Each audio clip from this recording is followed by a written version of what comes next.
আল্লাহর কথা মানুষের পরিবর্তনের জন্য। এই কোরআনের কথাগুলো আমাদের জিন্দেগি বদলাবার জন্য। মসজিদে জুমার নামাজে প্রত্যেক জুমায় বয়ান হয়।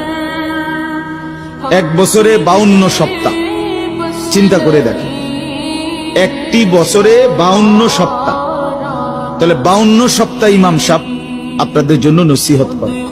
তো এইভাবে যদি 30 বছর 40 বছর ধরে শুনে থাকেন, তাহলে আজকে কতদিন ধরে আল্লাহর কথা শুনতেছেন? বছরে 52, তো এভাবে 40 বছর, এভাবে 30 বছর, এভাবে 50 বছর।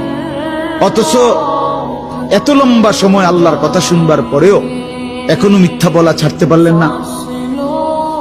এত লম্বা সময় আল্লাহর কথা বলা শুনবার পরেও বিড়ি সিগারেট খাওয়ার অভ্যাসটা ছাড়তে পারলেন না।